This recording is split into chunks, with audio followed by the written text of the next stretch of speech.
Timothy Poole. He is certainly a person, I'm pretty sure. He's at least person adjacent. So that's a step for him. That's a step in the right direction. However, if we look at a single one of his beliefs, they do not really seem to be person adjacent at all. I'm beginning to think he just hates himself. So there's that. I recently came across 2 videos that Mr. Poole did with Prageru. For those of you who don't know, Prageru is a right-wing think tank that has been flopping really hard recently and has done anything possible to try to get the grift money of any person that they can get their slimy little hands on. But it hasn't worked too well. You know, it is very much a losing investment for the multi-billionaires that invest in it. But anyways, that's a talk for another day. Tim Poole, liars lie. I completely agree, liars do lie. Let's see what Tim Poole has to say about that. How many times does someone have to lie to you before you call them a liar? This is actually a pretty interesting question, to which the answer would be, of course, it varies, because some lies are worse than others, some lies are kind of good, some of them are really terrible, but I'm sure that Mr. Trump will have a 49, maybe 50 state landslide, will be able to answer that question for us. How many times do liars have to lie, Mr. Poole?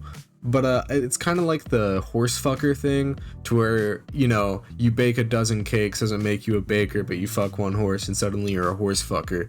It's the same thing, you tell 30 white lies, it doesn't make you a liar, but you lie about the election, that makes you a liar, Tim. So I'm sure you'd know. I'm sure you'd know the exact number.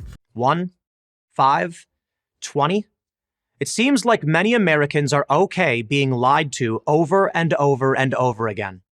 Here's just one example. Michael Brown was a young black teenager, a gentle giant, who on August 9th, 2014, during a routine police stop in Ferguson, Missouri, raised his hands and pleaded for his life as he looked down the barrel of racist white police officer Darren Wilson's gun. Brown famously held his hands up and yelled, "Don't shoot," before he turned and ran. Wilson shot him 6 times in the back, killing him dead. If you bought that, you bought a lie. Here's the thing, Tim Poole is, you guessed it, lying to you. Now, it is true that some of these things are disputed. However, there are multiple eyewitnesses attesting to the fact that he said, "Don't shoot," with his hands up before running. Does this mean that this is fact? No. However, it does mean that there is vastly more evidence painting one side of the story than there is the other side. And frankly, I'm gonna believe eyewitnesses before I believe, the fucking police. I'm going to believe anyone but the police. Here are the facts. Michael Brown was 6'4". He weighed 292 pounds, 80 pounds heavier than Officer Wilson. He was a giant, but there was nothing gentle about him. Brown and his friend had just robbed a convenience store. Wilson, in his police car, spotted them walking in the middle of the street. The 2 men matched the description of the thieves. Wilson drove up and told them to move to the sidewalk. Brown refused, blocked Wilson from opening his car door, punched the officer through the open window, and reached for Wilson's gun. Wilson fired in self-defense, striking Brown's hand. Brown ran. These are the same people that say, "Ooh, fight or flight," whenever they see a white person in a position of stress. However, they will never in a single day in their lives extend the same gratitude to a person of color. Now, he was in a fight or flight situation. He chose to fight. You probably should choose to do neither, but he chose to fight.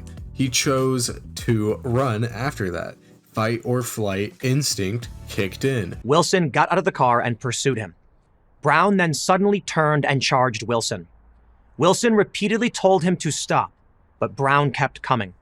Wilson shot Brown until Brown collapsed. Political shit aside, it is really fucking grim to have an animation, a cutesy little animation, an edgeless animation, of a police shooting a black man. That's pretty weird and off-putting, right?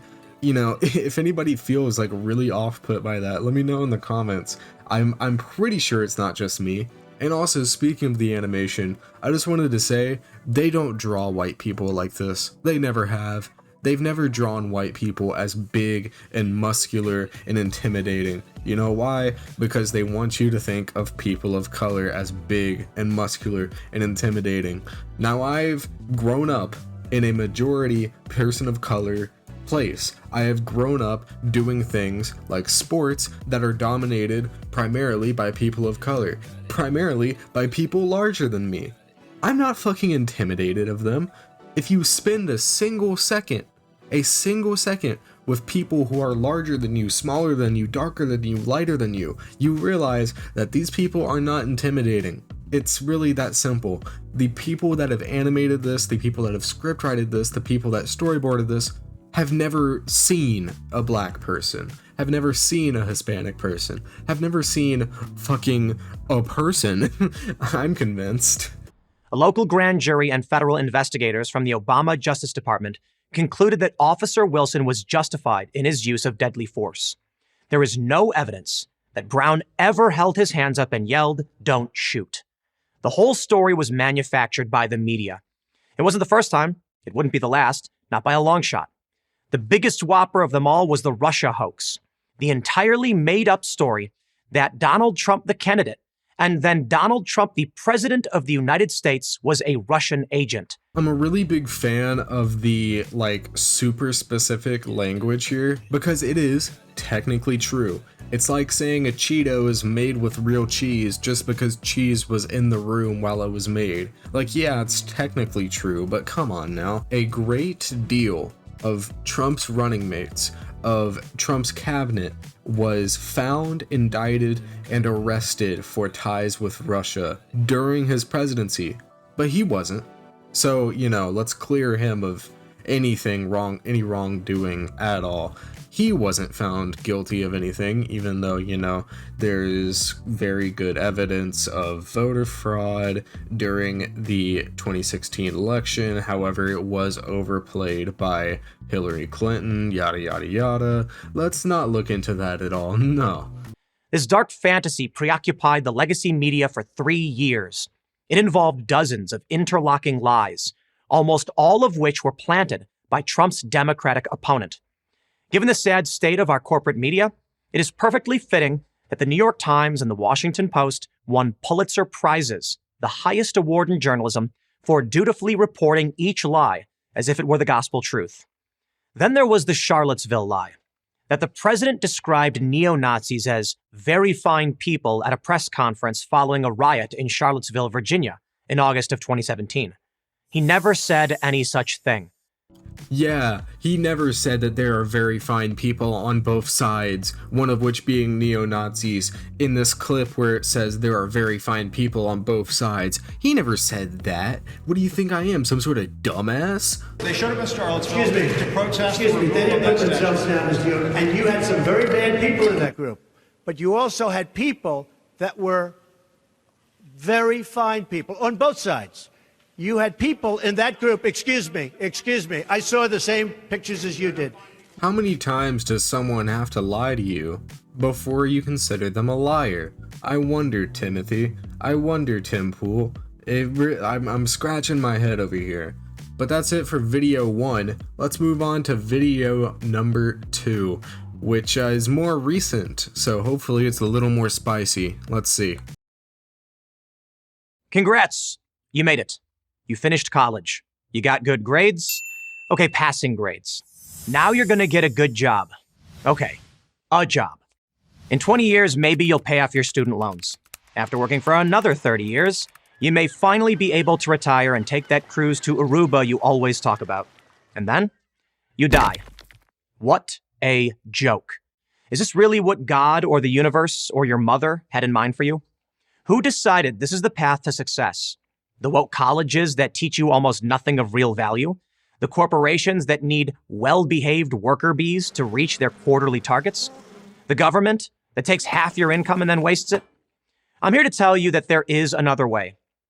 Alright, actually, on second thought, I'm just gonna cut to the end. I'm gonna give y'all the like foresight, the incredible knowledge of what is causing all this problems for you. I'm rubbing my brain really hard right now. It's the Jews. Yep. Okay, well, that's a disappointment.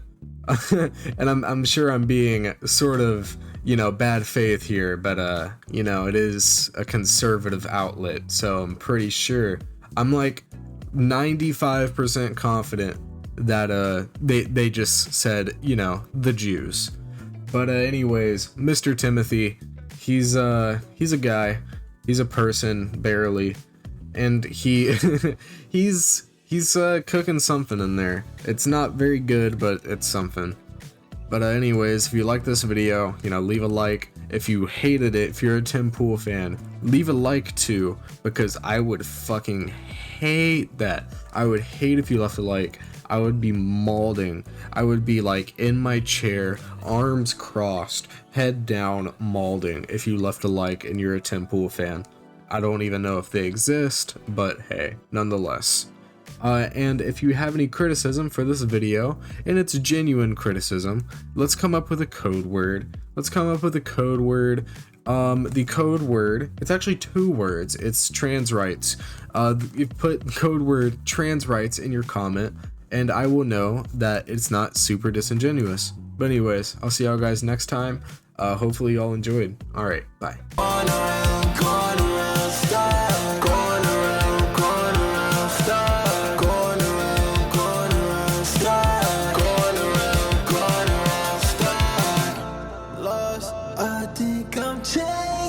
Trying to make some sense of all the shit that never makes sense. I put my opinion in and you told me to keep the two. Trying to change my identity, I told you that I wrote the blue.